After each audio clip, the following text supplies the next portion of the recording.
자,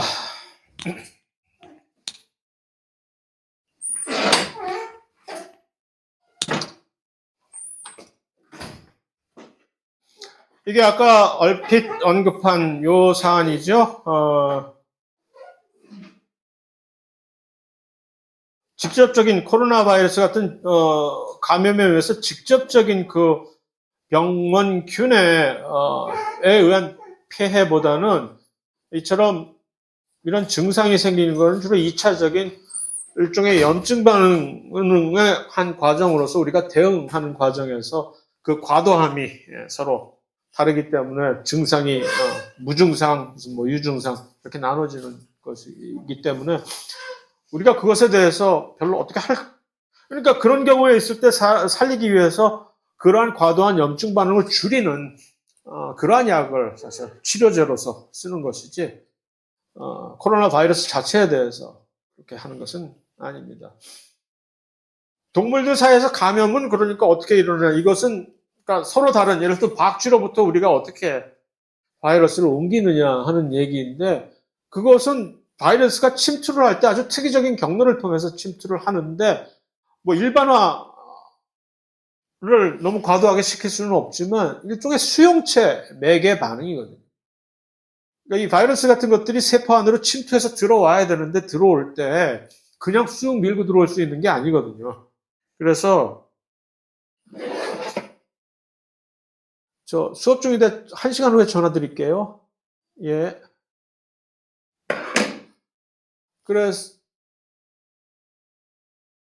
그래서 보통의 경우에는 종 간에 서로 다른 종의, 그래서 극단적으로 얘기해서 식물을 감염시키는 바이러스가 왜 우리를 못 감염시키느냐.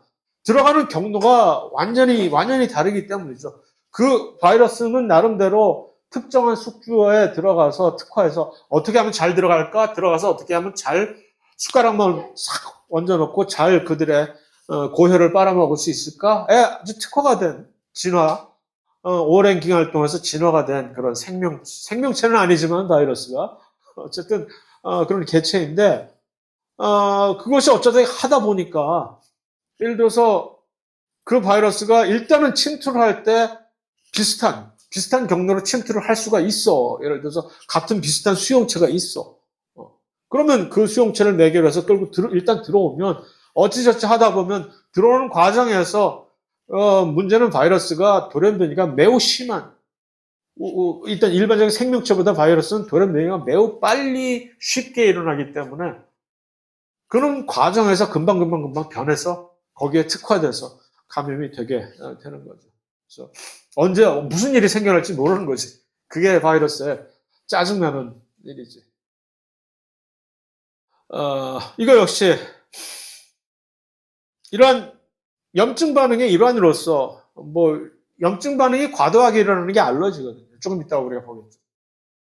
그래서 콧물 같은 것도, 그래서 그거를 약으로 억제를 시킬 수 있는 방법은 많지. 그러나 문제는 이거를 이렇게 억제를 시키면 세균을 막지 못하니까 억제시키지 않고 하는 것이 좋은 일이냐 할 때 그 질문은 너무 괴롭잖아. 이런 2차적인 반응이 효과가 분명히 있긴 하지만 그것이 100% 효과가 있어서 이것이 꼭 없으면 우리가 방어내지 못한다는 것은 아닌데, 이게 다 우리 몸을 위한 방어 기전의 일종이니까 우리가 그대로 내버려 두자. 약 먹지 말고 있자. 라고 하기에는 너무 무식한, 거기에 대한 괴로움, 고통이 너무 심하기 때문에 그냥 콧물만 나는 게 아니라 여러 가지로 불편하고 사실은 정상적인 활동을 지장을 주는 것이기 때문에 그러면 안 된다는 얘기죠. 자, 콜레스테롤. 좋은 콜레스테롤과 나쁜 콜레스테롤은 뭐 병원에 갔더니 이 의사 선생님은 아마도 이 학생을 아주 상당히 무시한 그런, 그러니까 일반적인 뭐 모르는 사람들한테 좋은 콜레스테롤, 나쁜 콜레스테롤 주로 흔히들 이렇게 얘기를 하죠. 뭘 몰라서 하는 얘기는 조금 폄하되는 얘기고, 일반 대중들한테 이것을 알기 쉽게 구분을 해줄 때 LDL과 HDL을 좋은 콜레스테롤, 나쁜 콜레스테롤로 구분을 하는 거죠. 왜? HDL은 가는 방향이 항상 간 쪽으로 가니까 혈관에 있는 콜레스테롤을 주워가지고 줍줍해서 지난 시간에 얘기했듯이 간으로 가서 간으로 옮겨진 콜레스테롤의 운명은 어떻게 되겠어요? 간에서는 그런 모든 지방 대사를 담당하니까 분해를 하니까. 그러니까 우리의 혈관을 청소를 해준다 해서 좋은 콜레스테롤. LDL은 간 방향에 항상 간 쪽에서 내려와가지고서 조직적으로 가니까 가다가 막 흘리지. 그것이 LDL이 과도하게 되면 이제 그 혈관에 쌓이게 되면 결국 그것이 동맥경화의 원흉이 되니까 나쁜 콜레스테롤로 알기 쉽게 구분을 하는 것일 뿐인데, 근데 이제 학술적인 그런 관점에서 보면은 그런 게 어딨어. 콜레스테롤은 콜레스테롤이지. 왜냐하면 LDL이 사실은 콜레스테롤은 아니잖아요. LDL은 콜레스테롤을 하나의 포장을 하는 하나의 방편이지. 콜레스테롤을 어떻게 포장하느냐에 따라서 LDL이라는 형태로 포장을 하고 또는 HDL이라는 형태로 포장을 하니까 이 경우에는 이것은 콜레스테롤은 콜레스테롤이지 구분을 어떻게 해라는 것이 학술적인 면에서는 맞는 얘기인 것이고 그런 것이죠. 그것은 뭐 대부분이 거의 동맥경화 때문만인 것이죠. 그 외에 혹시 또 몸에 콜레스테롤이 안 좋은 혹시 만에 하나 그런 영향이 있다면 너무 과도한 콜레스테롤이 우리의 인지질에 침투가 되면 우리의 세포막이 조금 더 딱딱해지고 경화되고 투과성이 좀 약해진다. 지난 시간에 보여드렸죠. 이 콜레스테롤이 얼마나 많이 촘촘히 박혀 있느냐에 따라서 세포막 자체의 강도뿐만이 아니라 세포막이 일반적으로 물질을 어느 정도 투과를 잘 시키느냐 안 시키느냐는 그 투과성 자체도 이것이 영향을 받게 됩니다. HDL은 어떻게 형성되는지 궁금합니다. 이것은 얘기가 좀 긴 얘기니까 ADL이 생성되는 것과 비슷한 관점에 의해서 이렇게 만들어지는데 이것은 간단하게 그냥 넘어가야 될 것이고 이거 역시 지질이기 때문에 지질을 분해를 할 때 완벽하게 분해를 못하는 과정에서 찌꺼기가 남아서 플라그가 생기는 겁니다. 자, 바이러스가 암을 유발을 한다고 했는데 치료가 가능한가? 일단 바이러스가 유발을 했던 자외선이 유발을 했던 X선이 아니면 담배가 암을 유발했던 암은 암인 것이고 그러면 일단 발생한 암은 똑같이 치료 가능성은 그 암이 어떤 결과를 가져왔느냐 어떤 암이냐에 따라서 치료 경과가 다른 것이기 때문에 별개의 문제입니다. 그래서 암 치료가 어려운 이유가 궁금하다라는 이 질문을 일부러 넣은 이유는 이 학생이 한 번도 질문을 안 하다가 딱 한 번 질문을 딱 하길래 너무 반가워서 맨날 이름만 써놓고 하다가 오늘은 웬일이야 질문을 했네 싶어서 용기를 북돋아 주기 위해서 이렇게 보여준 것입니다. 그래서 암 치료가 어려운 이유는 여러 가지가 암의 종류가 다르기 때문에 그런 거죠. 그 다음에 문제는 암 치료라는 것이 일단은 엄청나게 암이라는 것이 발생을 하는 과정에서 돌연변이가 매우 과도하게 축적이 된 것이기 때문에 그렇게 돌연변이가 축적이 된 세포를 우리의 다세포 생명체에서 효과적으로 완전히 제거해낸다는 것이 정말 힘듭니다. 그래서 어려운 이유라고 얘기를 할 수가 있는데 어쩌면 그것도 이제 옛날 얘기가 점점 요즘 의학이 발달하는 이 단계가 이 속도가 너무나도 빨라서 곧 금방 암 치료가 이제 별일 아닌 것처럼 될 날이 곧 머지않아 될 것 같은 느낌이랄까. 그래서 두고 봅시다. 이거 역시 그러니까 백혈병이 걸리고 뭐 이렇게 해서 왜 이런 백혈병은 재기를 못하냐는 얘기는 백혈병이라는 건 백혈구가 이상 증식을 한다는 것인데 그것은 현상만을 본 것이지 결국 이상 증식된 백혈구들은 전부 암세포들이에요. 암세포는 돌연변이가 생긴 세포. 돌연변이가 생겼기 때문에 원래보다 훨씬 더 많은 증식을. 그러면 돌연변이가 생긴 세포는 정상적인 기능을 못한다는 얘기예요. 그래서 이건 이런 백혈구들은 쓸모가 없는 아무짝도 오히려 해가 되는 그런 세포이기 때문에 제거 대상이 되는 겁니다.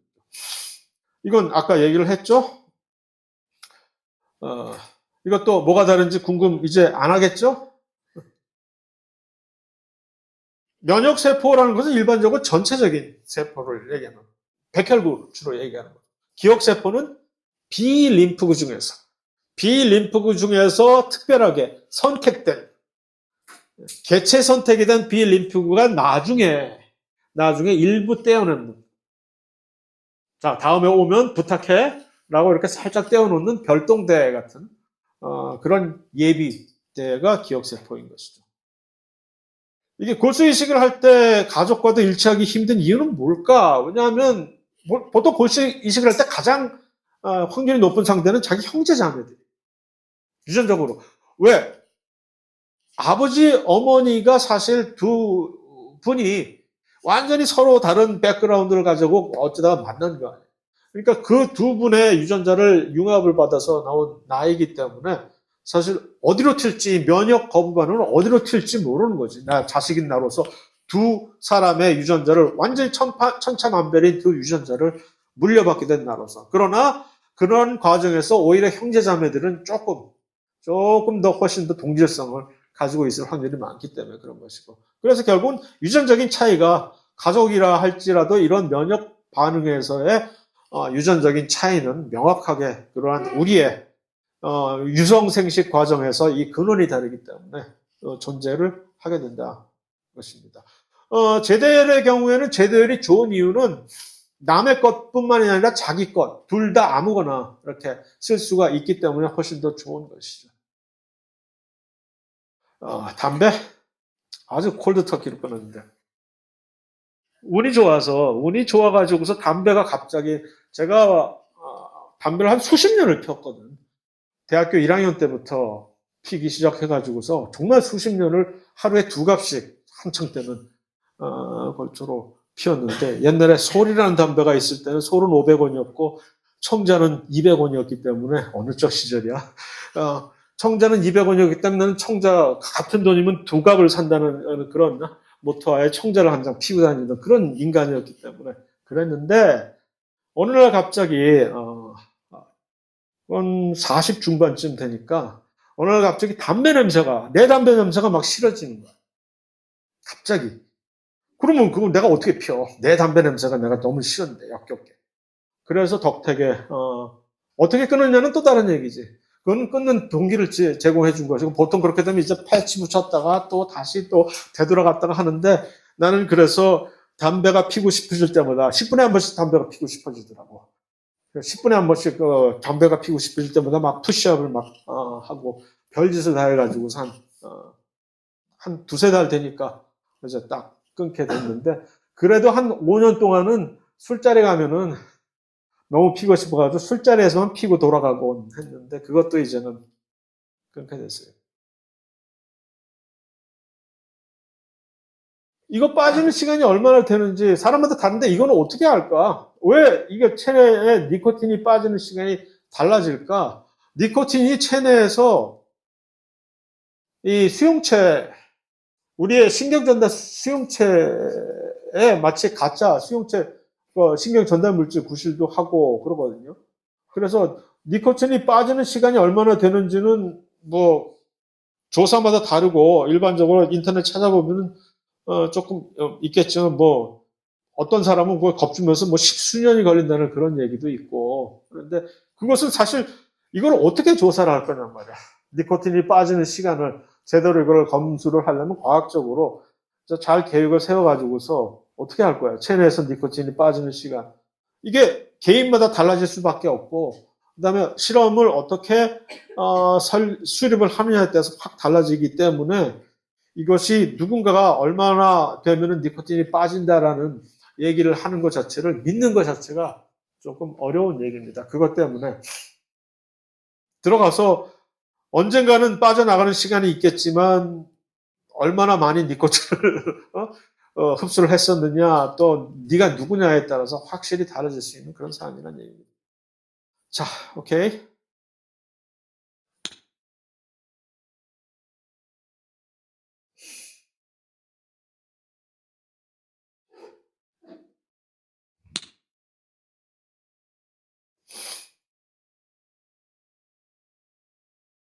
자, 그래서 항체 가지고 면역 반응을 하는데 일단 우리가 항체를 너무 과신하게 되는 또 혹시 그럴까봐 하는 얘기인데 항체 매우 효과적인 방어 기전이죠.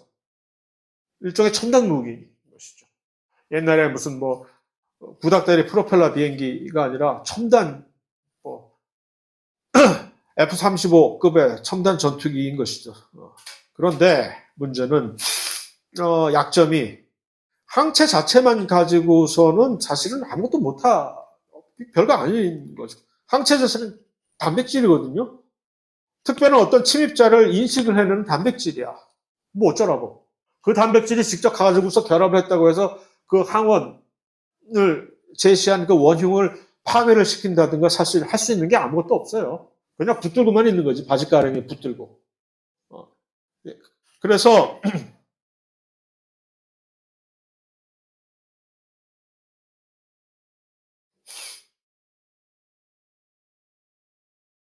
이 파괴하는 기작 자체는 중화라는 것은 물론 할 수 있죠. 약간 표면을 둘러싸가지고서 항원으로서 제시되는 그 침입자의 표면에 뭔가 우리에게 해를 끼치는 그런 어떤 물질이 있다면 항체가 그것을 덮어 쌓아가지고서 뭐 중화를 시킨다든가 또는 이들이 어디 멀리 못 가도록 붙잡아 둔다든가 하는 것은 있을지 모르지만 실제적인 파괴는 단백질이 무슨 파괴를 해. 얘가 무슨 파괴 단백질이 또 아니고 형님이 와야지. 이렇게 큰형님들이 와가지고서 이걸 꿀꺽 먹어 치워줘야 되니까 그때까지 그 큰형님들 올 때까지 붙들고 그냥 너 어딜 가냐 절대 못 간다 하고 막 이렇게 악착같이 붙들매는 그런 역할을 한다 해서 정리를 하자면 이런 식으로 그러니까 요 세 가지 정도가 뭐 중화, 응집, 침전 거의 다 비슷한 얘기입니다. 조금 더 세밀하게 이렇게 구분을 지어가지고서 중화, 응집, 침전 뭐 이런 식으로 얘기를 해놓긴 했으나 전부 다 결국 못 붙잡아 놓고서 이들의 효과를 떨어뜨리고 어디 도망 못 가게 한다는 그런 결과이지. 뭐가 됐든지. 왜? 그님이 오시기 전까지 대식세포가 와가지고 우리가 이렇게 딱 붙잡아 놓고 있으면 와서 내가 해결해 줄게 이제 하고 할 때까지 정도라는 얘기죠. 다만 실제로 파괴를 하는데 조금 더 효과적으로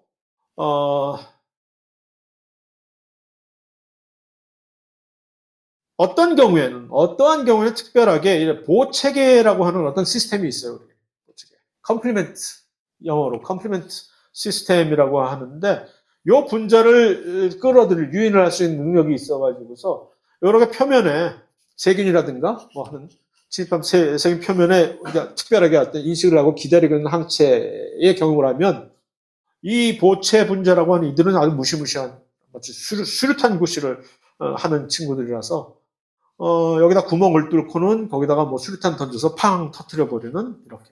그러면 직접적으로 이 대식세포의 힘을 빌리지 않더라도 직접적으로 어떤 침입자를 파괴를 시켜 버릴 수 있는 경우도 있습니다. 그러나 일반적으로 대개의 경우에는 이런 식의 일단 항체 자체로 무엇을 하기보다는 다시 말해서 항체 요 후천성 면역 반응이라고 하는 것은 정의상으로 항체에 의존한 반응이죠. 그러나 그것의 종결, 그것을 완결시키는 데 있어서는 선천성 면역 반응의 이론인 대식세포라든가 이런 또 보체계 역시 선천성 면역 반응의 컴포넌트죠. 이런 친구들과 같이 공조를 하지 않으면 완벽한 끝마무리를 하지 못한다는 것을 여기 우리가 확인을 할 수가 있다는 얘기예요. 그러니까 후천성 면역 반응 아주 특이적이고 좋은 효과적인 반응이야. 좋아. 그런데 마치 탱크, 기갑사단이 왜 자꾸 군대 얘기만 자꾸 해? 군대도 제대로 안 갔다 온 게? 갔다 오긴 했어요. 제대로 안 갔다 왔다면 비하를 한 게 아니라 군악대를 갔다 와서 그렇지. 전투부대가 아닌 군악대를 갔다 와서 그렇지. 이게 기갑부대가 아무리 좋고 최첨단 무기를 가서 진격을 해도 나중에 보병들이 없이는 결국은 이것을 전쟁을 끝마무리 못 시키는 것처럼 이 2차 후천성 면역 반응도 이 선천성 면역 반응의 이런 인자들과 나중에 같이 협업을 하지 않으면 완결을 시킬 수 없다는 얘기입니다. 다니엘 클론 항체는 뭐 별거 아닌 건 아닌데 매우 중요하고 특히 실험실에서 연구 수행을 목적으로 항체를 사용할 때 매우 중요한 것이긴 한데 여기서 괜히 또 쓸데없이 얘기를 하다가 시간을 낭비하고 싶지 않아서 생략 다니엘 클론 항체는. 자, 요것이 이제 보조 T세포, 세포 독성 T세포는 결국 림프구 중에서 T림프구를 구성하는 두 종류인데 보통 이제 THTC로 이렇게 표기를 하기도 하고 어떤 경우는 CD4, CD8, 4와 8 플러스를 요건 뭐냐면 그 림프구 백혈구 표면에 특별하게 있는 수용체의 종류가 그래서 T 헬퍼 이 보조 T 림프구에는 CD4라는 타입의 특별한 수용체가 있는 것이고 여기는 세포 독성 T 림프구에는 CD8이라고 하는 특별한 종류의 수용체가 있는데 특히 면역학 쪽에 관련되는 사람들이 요 CD4, CD8를 즐겨서 이렇게 구분을 짓기 때문에 알아두면 뭐 좀 있어 보이지 이걸 알아듣는 척하면. 그래서 이들은 이제 이들의 공통점은 T 림프구의 공통점은 B 림프구에 비해서 뭐가 다르냐면 B 림프구는 항체를 만들어내잖아요. 그래서 B 림프구가 만들어낸 세포 표면에 만들어내는 항체는 뭐가 좋으냐면 직접적으로 항원을 직접 인식을 해. 얘가. 그래서 그 인식이 딱 되면은 이제 인식을 수행한 요 특별한 종류의 B 림프구가 활성화돼서 클로나이 셀렉션으로 마구 증식이 되잖아요. 그런데 T 림프구도 비슷한 표면에 항체, 그런 비슷한 항체를 가지고 있어. 그런데 T 림프가 가지고 있는 그러한 종류의 항체는 불행하게도 직접적으로는 항원이 들어왔을 때 항원을 인식을 못해. 무슨 소리냐 하면은 한번 가공이 된 항원만을 인식을 할 수가 있어요. 어떻게? 예를 들어서 대식세포 같은 경우가 꿀꺽 먹었다가 실패를 하고 완전 박멸에 실패하고 갑자기 그 전투에서 패배를 해가지고서 내가 졌다. 이럴 때 이 죽어가는 대식세포는 그냥 죽는 게 아니라 침입한 그 내부 침입자의 그 어떤 특별한 물질을 항원으로 표면에다 제시를 해놓고 이제 신호를 보냅니다. 이것이 이제 요 그림이 어쩌면 훨씬 더 요 그림 여러분들 가지고 있죠? 그러니까 미생물이 예를 들어서 대식세포 같은 대식세포 예를 들어 들어왔어.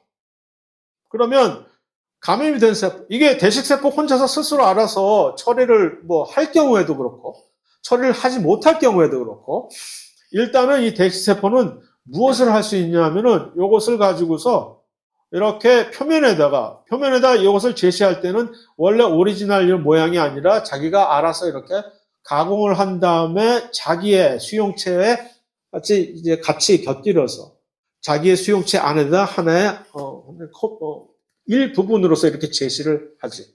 그러니까 여기는 셀프와 논셀프, 자기 비자기가 무슨 한국말은 어떨 때는 이제 헷갈릴 때가 있죠. 자기 비자기라는 얘기는 셀프와 논셀프라는 얘기예요.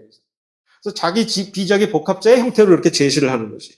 그래서 이런 행태를 하기 때문에 이렇게 일단 이런 일이 벌어진 세포를 더 이상 대식세포라고 하지 않고 항원 제시 세포라고. APC가 무엇의 약자겠어요? Antigen Presenting Cell이라고 해서 항원 제시 세포라고 하는 거지. 일단 이 항원 제시 세포의 중요성은 일단 이렇게 되면 이 표면에 있는 요 중에서 특히 요 노란 부위, 원래 이 비자기, 요 노란 부위의 요 항원을 드디어 T 림프구가 인식을 할 수 있게 된다는 얘기예요. 물론 세포 독성 T 세포도 이것을 인식을 직접적으로 할 수는 있어요. 근데 먼저 보조 T 세포의 일부터 먼저 살펴봅시다. 이렇게 됐을 경우에 보조 T 세포가 이것을 인식을 하고 나서는 그럼 무슨 일을 벌이느냐? 두 가지 경로. 일단 B 세포를 불러서 이와 관련된 B세포를 마구마구 이제 이 B세포들이 증식을 하는 걸 도와주고 효율적으로.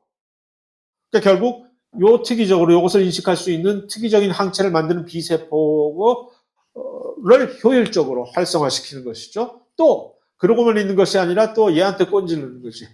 세포 독성 T세포는 무시무시한 세포라고 했잖아요. 직접 파괴를 시킬 수 있는 세포거든. 이 친구한테도 연락을 해가지고서 좀 일로 좀 와봐. 큰 그림이 여기 있구나. 그러면 세포 독성 T세포는 일로 와가지고서 무슨 일을 하냐면은, 그러니까 보조 T세포가 이쪽으로 좀 와보세요라고 막 신호를 보내는 거지. 그러니까 아까 그 활성화된 세포가.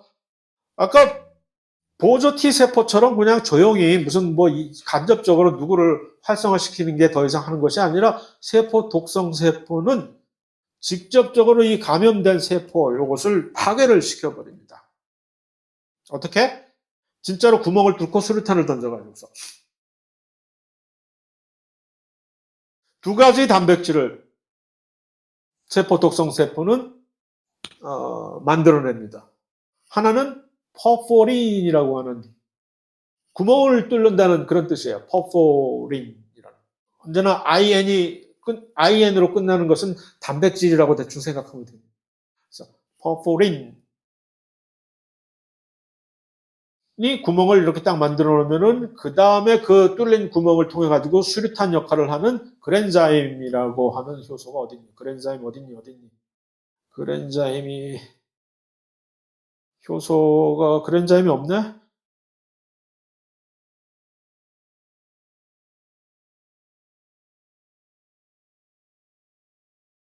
이것이 일종의 수류탄 역할을 하는 효소인데, 그러니까 퍼포린이 구멍을 뚫어놓으면 그 다음에 또 T세포가 그랜자임이라는 효소를 한테 집어넣지. 이 친구는 지가 뭔데 수류탄 역할을 하냐면 들어가서 세포를 사멸을 시켜버리는 것을. 세포 사멸이라고 들어봤는지 모르겠지만 어떤 특별한 기전을 내면 세포가 알아서 자기 자신을 그냥 처참하게 자살을 해버리는 그런 기전이 있습니다. 세포 자살이라고 하는데. 그래서 일반 생물학 1에서 다뤘을 얘기인데, 그러면 이제 암세포도 사실은 원래 세포 자살 과정을 통해서 다 죽게끔 돼 있어. 근데 그것을 막아버리니까 암세포가 되는 건데, 이 과정을 촉진시키는 효소가 바로 그랜자임이에요. 그래서 결국은 감염된 세포가 독성 T세포에 의해서 파괴되는 과정입니다. 자, 이 보조세포에 관련된 특별한 바이러스가 바로 후천성 면역 결핍 증후군을 일으키는 HIV 바이러스입니다. HIV, Human Immunodeficiency 바이러스의 약자이기 때문에 HIV. 근데 HIV는 결국 에이즈라고 우리가 알고 있는 그 병을 유발시키는 바이러스이죠. 이 바이러스의 특징은 이 바이러스가 바로 레트로 바이러스입니다. 그러니까 RNA 형태로 들어와 가지고서 DNA로 자신을 탈바꾸면서, 그러니까 특이점은 RNA 할 때는 RNA는 단일 가닥이죠. 원래 밖에 있는 오리지널 바이러스에 있을 때는 그들의 유전자는 단일 가닥인 RNA야. 들어와가지고서 왜 들어와서 탈바꿈을 하냐면 이 친구들의 생활 라이프 스타일은 우리의 염색체 안에 끼어 들어가야만 돼. 지가. 들어가서 잠복해서 살아야 돼. 그러니까 잠복해서 끼어 들어가려면 DNA로 탈바꿈을 해야 될 거 아니에요. 그러니까 그 RNA가 이제 RNA 단일 가닥이 이중 DNA 가닥으로 변해야 돼요. 그래서 그 RNA가 두 개의 DNA 이중 가닥으로 변환을 합니다. 이것을 처음에 발견하고서 사람들이 그냥 까무러쳤지. 그 전까지는 중심 원리라고 들어봤는지 모르겠으나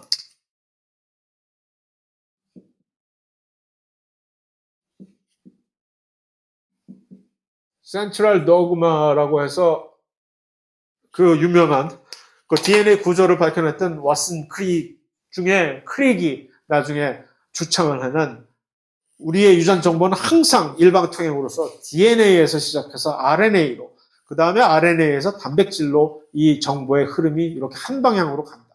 거꾸로 못 간다는 얘기지. 단백질에서 RNA로 흐름이 바뀌지 못하고 RNA에서 역으로, 네가 연어가 아니듯이 RNA에서 DNA로 못 올라간다라고 하는데 그것을 아주 비우는 누가 못 올라간대 나는 올라가는데 하고 레트로바이러스가 발견이 되니까 이 중심 원리가 깨지는 거지. RNA에서 DNA가 만들어지잖아. 그것을 가능하게 해주는 특별한 효소가 있어요. 얘네들은. 그래서 리버스 트랜스크립테이즈라고 하는 효소. 이거 덕택에 분자생물학이 정말 장족의 발전을 초기 단계에 했어요. 이거 없었으면 이 바이러스에서 훔쳐온 그 효소가 없었으면 분자생물학을 우리가 꿈꾸지 못했는데 그게 이제 가능해졌. 근데 나중에 알고 보니까 이 바이러스의 전유물이 아니라 우리도 원래 가지고 있더라고. 우리도 사실은 이러한 RNA에서 DNA로 탈바꿈을 시키는 효소가 있어. 그래서 틸로미어라고 들어봤는지 모르지만 우리 염색체의 맨 끝단 세포 복제를 세포 분열을 하면 할수록 그 끝단이 조금씩 짧아져가지고 우리가 늙어지게 되고 사멸이 된다는 그런 얘기가 있잖아. 근데 그것을 방지해주는 요 끝을 이렇게 메꿔주는 효소가 틸로모레이즈. 너무 이상한 얘기 하나? 자, 취소. 어쨌든 그래서 이 레트로바이러스가 그런 식으로 DNA로 탈바꿈을 시킨 다음에 우리의 염색체 안으로 쑥 훅 들어오는 거지. 근데 훅 들어갈 때 결국 훅 들어가는 자리가 우리가 원래 고이 잘 쓰고 있는 유전자 자리인데 우리가 예를 들어서 정말 중요한 유전자가 반토막이 날 수가 있죠. 훅 들어가가지고서. 그러면 우리가 거기서 암이 발생을 하는 거지. 근데 다행스럽게도 우리의 염색체 안에는 워낙 쓸데없는 정크 야드가 많아가지고서 아무데나 확률적으로 들어가도 거기에 아무것도 없을 확률이 너무 커요. 그래서 쑥쑥 들어가는데, 그러고 있다가 이제 나중에 심심하다 하면 툭 튀어나와가지고서 이제, 바이러스 이제 자기 복제해가지고서 마구 새로 만들어가지고서 밖으로 튀어나가는 모습이 바로 이거죠. 그러니까, 백혈구를 감염시켰다가 파란색으로 보이는 얘네들이 지금 그 짓을 하고서 자기 바이러스들을 복제를 한 다음에 튀어나가는, 자, 이제 옆에 동네 가서 놀자 하고 막 튀어나가는 모습이 전자현미경으로 포착이 된 사진입니다. 어쨌든, 이 HIV 바이러스의 특이점은 레트로바이러스이면서 또 아무나 건드리는 것이 아니라 유일하게 보조 T세포만 가지고 감염을 시킵니다. 왜 그럴까? 들어갈 때 들어갈 수 있는 어떤 건덕지가 있어야 되는데 앵커 구실을 하는 세포 표면에 있는 어떤 수용체가. 그런데 바로 아까 얘기한 CD4라고 하는 그 수용체에 특이적으로 붙어가지고서 쑥 들어가게 되거든. 그러니까 다른 세포들은 이 CD4라고 하는 수용체가 없잖아. T 헬퍼 셀, 보조 T 세포만이 이 CD4라는 수용체를 가지고 있다는 거야. 그러니까 이 안으로 침투하는 거지. 비슷한 맥락으로 아마 코로나 바이러스도 물론 코로나 바이러스는 이런 레트로 바이러스가 아닌 RNA 바이러스지만 들어올 때 왜 코로나 바이러스가 우리의 이 호흡기 쪽만을 감염시키느냐. 이쪽에 특이적인 어떤 수용체를 특이적으로 그 스파이크 단백질이 그것을 특이적으로 결합을 해서 들어오기 때문에 그런 거죠. 그래서 들어와가지고 이제 일단 들어온다 하고 들어올 때 바로 이 CD4라고 하는 것을 붙잡고 들어와야 되거든요. 여기서 요게 바이러스인데 요 CD4라고 하는 요 수용체를 딱 붙잡고 이 안으로 싹 들어오게 됩니다. 그런데 문제는 요 CD4라고 하는 것을 붙잡을 때 옆에 있는 요 수용체가 같이 붙어 있어야 돼요, 요게. 근데 요게 돌연변이에 의해서 요게 없는 사람이 있거든? 유전적으로. 그럼 요게 없는 사람들은 에이즈에 절대 감염이 안 돼요. 근데 얼마 전에 크리스퍼라고 하는 유전자 가위를 사람한테 써가지고 난리 난 적이 있었죠, 중국에서. 그랬었어요. 절대로 이 크리스퍼라고 유전자 편집을 하는 유전자 가위라는 것이 있는데 그래서 이게 얼마나 무서운 건지를 알고 있기 때문에 전 세계 과학자들이 서약을 절대로 이것을 우리는 사람한테는 적용하지 말자. 뭐 쌀벼 같은 얘기지. 뭐 쌀, 보리, 무슨 뭐 돼지, 소 별의별 거 다 해도 좋은데 사람만큼은 건드리지 말자라고 약속을 했는데 중국의 젊은 유명한 과학자 한 분이 그 약속을 혼자 깨고 요 에이즈 환자, 양 부모가 다 에이즈가 걸린. 그래서 태어나는 아기를 유전자 이 조작에 의해서 이런 유전자 편집에 의해서 어떻게 편집하냐면 요 유전자를 제거해 버린 거예요. 요걸 만드는 요걸 제거해 가지고서 이렇게 해서 당연히 양친이 둘 다 에이즈 감염 환자니까 자식이 감염이 안 될 수가 없는 그런 이미 감염이 된 상태에 있는데 이것을 제거를 한 그런 그 개인적으로는 쾌거를 이룩했다고는 얘기하지만 어쨌든 그래서 완전히 영구 퇴출이 됐는데 과학계에서 이게 바로 요 사안을 요것을 이제 실제적으로 원래 자연적으로 우리 알고 있었어요. 사람들이 의사들이 이 돌연변이는 에이즈에 왜 감염이 안 될까? 희한하다. 그래 알고 보니 이게 있어야 되는데 CD4를 붙들고 들어오려면 옆에 이렇게 도와주는 얘가 밑바탕 구실을 해주는 요 수용체가 있어야 되는데 요게 없으면 절대 안 되더라. 그런 얘기입니다. 그래서 들어와서 이렇게 나간다라는 얘기고 뭐 에이즈가 특별히 이제 우리 고약한 병이었던 이유가 에이즈 자체가 무슨 큰 병을 일으키는 것보다는 이것 때문에 다른 여러 가지 다른 병들이 일단 에이즈에 감염이 되면은 무슨 소리를 하고 있어? 보조 세포가 완전히 다 박멸이 되잖아. 보조 T 림프구가 박멸이 되어 버리면 우리 몸 안에 면역계가 완전히 무너져 버려. 항체도 못 만들어. B 세포를 만드는데 T 헬퍼 셀이 도와줘야 되잖아. 그 다음에 독성 세포를 유인하는데도 얘가 도와줘야 되잖아. 그러니까 보조 T 림프구가 얼마나 중요한 역할을 하는데 얘네들이 완전히 싹 멸종이 되어버리니까 이 사람은 그러니까 감기만 걸려도 죽는 거죠. 그래서 뭐 여러 가지 그것을 이제 다른 2차 다른 감염에 의해서 고통을 당하는 것을 이제 기회 감염이라고 하는데 그런 것뿐만 아니라 뭐 실제적으로 이 에이즈가 어디에 들어가느냐에 따라서 암이 걸릴 수도 있는 것이고 요 바이러스가. 그다음에 이것이 왜 모든 바이러스들처럼 이거 역시 여기에 대한 효과적인 약을 만들어내는데 문제는 돌연변이가 이들을 훨씬 더 능가해 버리기 때문에 그래서 잡기가 힘든데 요즘은 그래도 꽤 많이 잡았다고 얘기를 하죠. 옛날처럼 그렇게 무시무시한 병이라고 사람들이 생각을 안 하잖아요. 에이즈를. 걸려도 이제는 웬만하면 고칠 수 있는 병으로 됐습니다. 알러지 마지막으로. 이것은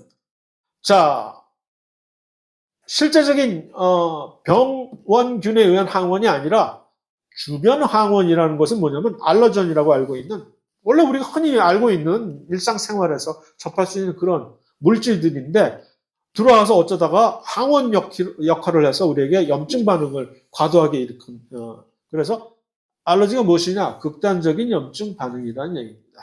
왜 이것이 일어나느냐? 이 IgE라고 하는 것이 이것이 특별한 알러전을 인식을 하는데 특화된 그런 항체인데 얘네들이. 그런데 얘네들이 원래 비림프구에 붙어 있어야 되는데 얘네들이 어떻게 하다 보면 잘못해서 비만세포로 일단 옮겨가게 돼요. 얘네들이 비만세포에 옮겨가게 되면 무슨 문제가 생기냐면 비만세포는 무엇을 가지고 있다 그랬죠? 히스타민을 방출한다 그랬죠.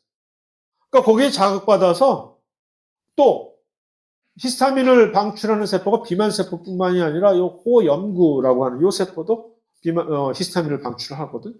근데 얘네들의 표면에 결합을 하게 돼요, 얘네들이. 그러면 히스타민이 분비가 되면 일단 염증 반응과 같은 동일한 증상이 일어나게 되죠. 그래서 알러지가 생기는 거죠. 일단 첫 번째 이런 알러전 주변 항원이 들어왔을 때는 요 형제세포 자체에 이렇게 있었던 이런 IgE 같은 것들이 인식을 하고도 뭐 그다지 큰 그렇게 과민한 반응은 자체는 보이지 않는데 이렇게 만들어진 항체가 잘못해서 비만세포에 이렇게 가서 붙게 될 경우에 이제 그러면 그러니까 어떤 경우에는 갑자기 뜬금없이 알러지가 생겨버리는 경우가 꽤 많잖아요. 처음에는 별일 없었는데 두 번째, 세 번째 계속 노출이 되다 보니까 그 어떤 특정한 물질이 나한테는 알러전이 돼버리는 경우가 이런 이유 때문에 그렇게 되는 겁니다. 그래서 결국은 히스타민 때문이다. 왜? 히스타민은 염증 반응을 수행시키는 건데. 근데 많은 경우에 그냥 적당한 염증 반응보다는 우리에게 훨씬 더 고통스러운 귀찮은 그런 염증 반응이기 때문에 이건 아까 얘기한 똑같은 것처럼 몸 전체적으로 신체에 걸쳐서 이런 알러지 반응이 일어나면 염증 반응이 몸 전체에 일어나는 것과 똑같은 그런 것처럼 응급실에 실려가는 폐혈증 쇼크처럼 이거 역시 아나필락시스 쇼크라고 해서 같은 맥락의 얘기입니다. 신경계는 못 들어가겠네. 자, 신경계가 사실 매우 가치가 있는 것이고 꼭 했었어야만 되는 것이고 이것을 올려놓을 이제 신경계에 관한 강의는 물론 동영상을 올려놓긴 하겠으나 좀 고민이 좀 되네. 시험 범위를 거기다 포함을 시켜야 될 것이냐 말 것이냐. 그래서 결단력 있게 강의를 올려놓겠습니다. 그러나 신경계에 관한 내용은 기말고사에는 포함시키지 않겠습니다. 그러니까 시험 범위는 여기까지로 하고 다음 주 시험 잘 보시고 방학 잘 보내시고